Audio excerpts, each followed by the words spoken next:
Utilizamos una gran cantidad de interfaces gráficas de usuario para realizar muchas actividades cotidianas, ver una película en Netflix o en YouTube, leer un libro en una tablet, guardar recetas de cocina y enviar mensajes a amigos.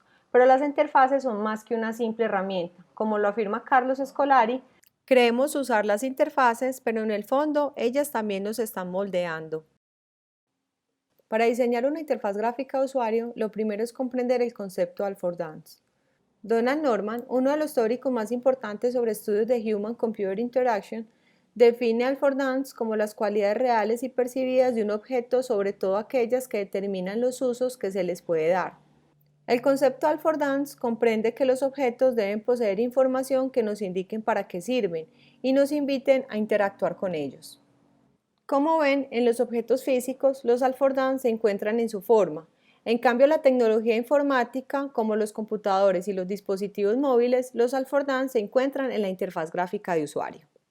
Por lo tanto, a la hora de diseñar una interfaz gráfica de usuario, lo primero es crear pistas visuales. Por ejemplo, en los años 90, los botones de una interfaz gráfica de usuario se diseñaban comúnmente con relieve y con sombra, y una apariencia diferente del botón relacionada con la idea de encendido y apagado, aparentando un botón físico para que el usuario lo reconociera como un elemento en el que se le debe hacer clic. Con el tiempo se volvió mucho más simple y solo se necesita un cambio de color o algunos elementos gráficos para indicarle la acción que el usuario debe realizar. Los elementos de una interfaz gráfica de usuario no solo indican las acciones que un usuario debe realizar, también proporcionan información sobre la tarea que se está realizando. Por ejemplo, el uso de un folio numérico para indicar qué número de fotos estoy viendo y cuántas me faltan, o el uso de elementos gráficos que le indiquen al usuario la navegación tanto de forma vertical o de forma horizontal y la cantidad de interfaces por las que debe transitar. Otro componente es el uso de metáforas visuales, que se trabajan mucho en el diseño de iconos. Las metáforas visuales son abstracciones gráficas de objetos e ideas que se asocian a una acción que se realiza en el espacio físico.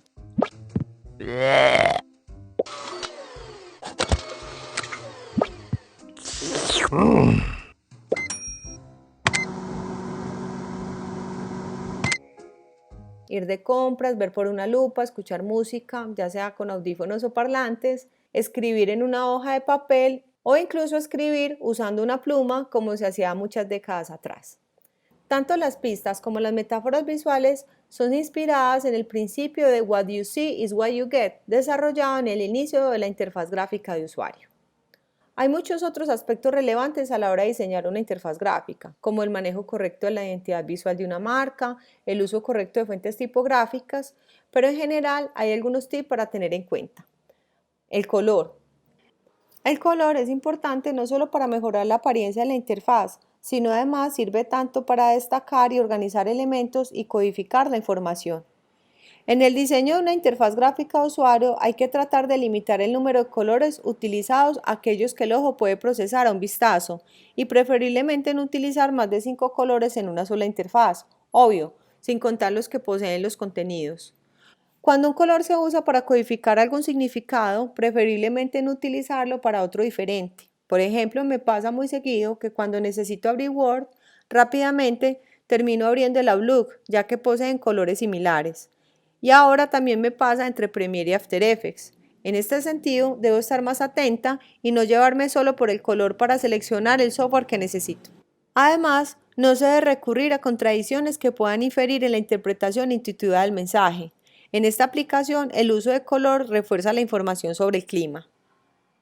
Otro aspecto es que la información visual codificada mediante color no debe ser esencial para la interpretación, por lo tanto se debe reiterar con otros elementos, ya que por asuntos de accesibilidad se debe tener en cuenta que algunas personas tienen dificultades para percibir el color o posiblemente la pantalla del dispositivo de uso puede que se encuentre averiada.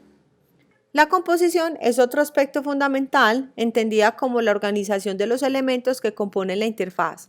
Para ello hay que tener en cuenta la simplicidad estética, que los elementos que conformen la interfaz cumplan con una función clara y que no sean redundantes. La jerarquía visual, que se reconozca claramente cuáles son los elementos principales de la interfaz para la consecución del objetivo que se desea lograr al interactuar.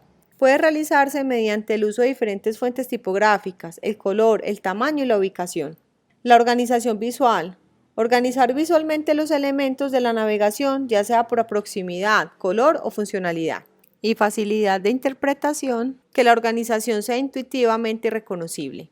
El diseño en toda interfaz gráfica de usuario comienza con un wireframe, o sea, un boceto o esquema en los que se representa cómo deberá ser la distribución, función y aspecto básico de los diferentes elementos que componen el producto interactivo, teniendo en cuenta el tamaño y la orientación del dispositivo. No es lo mismo diseñar una interfaz gráfica de usuario para un Smart TV que para un dispositivo móvil. Con la cantidad de dispositivos que hay, surgen prácticas que se conocen como diseño responsive. Lo que busca es que la interfaz se acomode a la orientación y resolución de la pantalla. Para ello, Ethan Markov presenta 3 principios básicos: cuadrículas fluidas, medios flexibles y CSS, o sea, hojas de estilo. También se reconoce la idea del diseño modular, que se relaciona con el diseño industrial, y es pensar en diseñar la interfaz gráfica de usuario como un objeto que se construye mediante módulos, o sea, pequeños elementos que se pueden ir acomodando a medida que se cambia la orientación y la resolución del dispositivo. El otro y el más reciente es el diseño atómico, pensado por Bram Frost, quien, inspirado en la composición química de los organismos, propone una metodología para crear sistemas de diseño de interfaces gráficas de usuario mediante 5 etapas distintas: átomos, moléculas, organismos, plantillas y páginas, pero no como un proceso lineal, sino como un modelo mental que ayuda al diseñador de interfaces de usuario a entender las conexiones desde los elementos más pequeños hasta la interfaz completa. Si les interesa profundizar sobre el diseño atómico, su libro se encuentra en línea.